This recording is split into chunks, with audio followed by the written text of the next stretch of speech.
Hello friends, welcome to Sanjay classes. Last video में हमने देखा था भारत में न्यायपालिका, उसका एस्टेब्लिशमेंट, क्या क्या उसके कार्य हैं और किस तरह से काम करता है, कैसे एक चेन बना हुआ है, कैसे एकीकृत न्यायपालिका हमारे देश में कार्य करती है। अगर अभी तक के आपने वीडियो को अगर सब्सक्राइब नहीं किए हैं तो प्लीज़ सब्सक्राइब कर लें, लाइक करें और शेयर करें। आज के वीडियो में हम उच्चतम न्यायालय यानी सुप्रीम कोर्ट के बारे में हम लोग देखने जा रहे हैं। सुप्रीम कोर्ट का क्या प्रोविजन है, इसके बारे में आज हम लोग देखने जा रहे हैं। चलिए शुरू करते हैं। सबसे पहले हम लोग देखते हैं कि स्थापना इसकी 1935 में हुई थी। अनुच्छेद 124 आर्टिकल 124 ये हमारे सुप्रीम कोर्ट के गठन का प्रावधान करता है कि सुप्रीम कोर्ट जब संविधान बना तो सुप्रीम कोर्ट के बारे में डिफाइन किया गया किस तरह से सुप्रीम कोर्ट का गठन किया जाएगा। वर्तमान में अभी मुख्य न्यायाधीश सहित कुल 33 न्यायाधीश हैं हमारे सुप्रीम कोर्ट में। सुप्रीम कोर्ट की व्यवस्था है, इसका स्थान जो है वो मुख्य पीठ नई दिल्ली में है, यानी जो इसका मेन जगह है वो नई दिल्ली में है।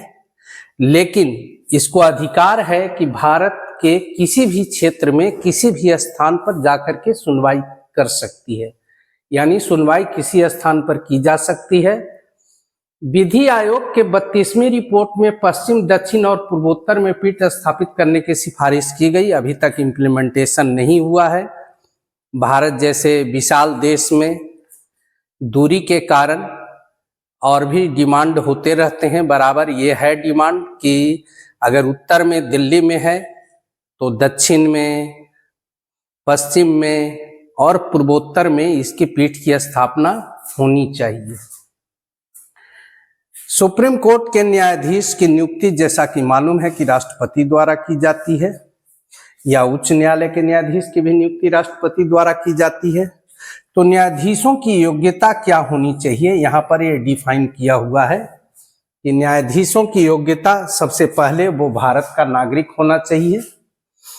दूसरा जो सबसे इंपॉर्टेंट है, किसी उच्च न्यायालय में कम से कम 10 वर्ष तक न्यायाधीश रह चुका हो। जनरली एक परिपाटी चली आ रही है कि जो हाई कोर्ट में 10 वर्ष से अधिक से जो जज होते हैं, अधिक समय से जो न्यायाधीश रह चुके होते हैं, उनको प्रमोट करके सुप्रीम कोर्ट का न्यायाधीश बनाया जाता है। तो ये सामान्य परिस्थिति है और ये इसकी पहली इम्पोर्टेंट इसका प्रोविजन है कि किसी भी उच्च न्यायालय में कम से कम 10 वर्ष तक न्यायाधीश रह चुका हो, या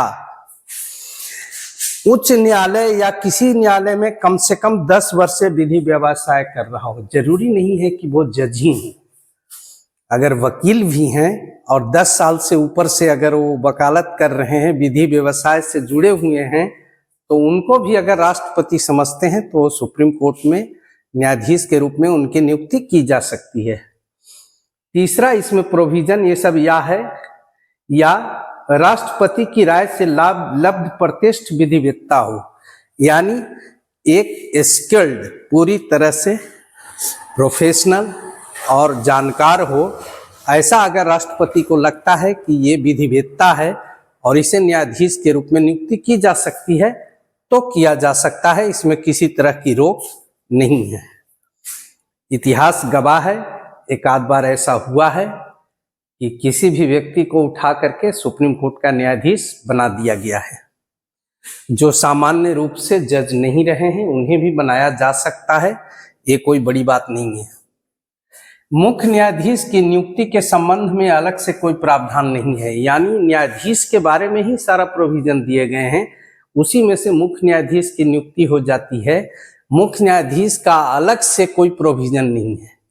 मुख्य न्यायाधीश के बारे में ये भी नहीं है कि जो सबसे सीनियर होंगे। कभी कभी देखते होंगे आप, कई बार ऐसा हो चुका है कि सुप्रीम कोर्ट में ही सीनियर न्यायाधीश के रहते हुए जूनियर न्यायाधीश को मुख्य न्यायाधीश का पद दिया गया है।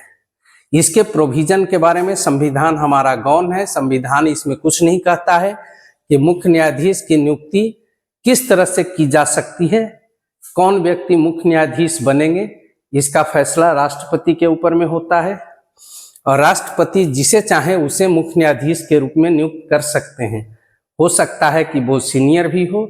सामान्य परिपाटी अपनाई जाती है कि जो सबसे सीनियर होते हैं उनको मुख्य न्यायाधीश बना दिया जाता है, इसमें कोई विवाद नहीं होता। अगर सीनियरिटी को हटा करके अगर बनाया जाता है तो कई सवाल खड़ा होते हैं। इसके बावजूद ऐसे कई उदाहरण देखने को मिलते हैं जहां पर सीनियर के रहते जूनियर को मुख्य न्यायाधीश के रूप में नियुक्ति की गई है। आर्टिकल 126 कार्यकारी मुख्य न्यायाधीश की नियुक्ति का प्रावधान है। आवश्यकता अनुसार तदर्थ न्यायाधीशों की नियुक्ति की जा सकती है। केस की अधिकता को देखते हुए, न्यायाधीशों की जरूरत को देखते हुए बाहर से तदर्थ न्यायाधीश की नियुक्ति का प्रावधान हमारे इसमें किया गया है संविधान में और की जा सकती है। न्यायाधीशों का शपथ ग्रहण राष्ट्रपति के द्वारा, चाहे वो मुख्य न्यायाधीश हो या कोई भी न्यायाधीश हो, उनका शपथ ग्रहण राष्ट्रपति द्वारा किया जाता है। इनका कार्यकाल 6 वर्ष या 65 वर्ष, जनरली 6 वर्ष तो पूरा जो पहले हो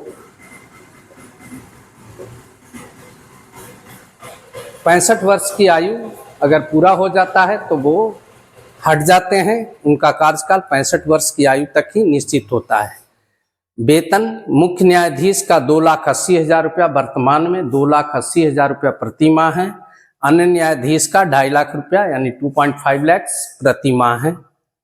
अन्य जो इनको वेतन भत्ते, वेतन के साथ में जो फैसिलिटीज है वो सारी फैसिलिटीज मिलती है। उच्चतम न्यायालय एक अभिलेख न्यायालय है, रिकॉर्ड कोर्ट। इसका मतलब समझना बहुत जरूरी है। अभिलेख न्यायालय क्या होता है?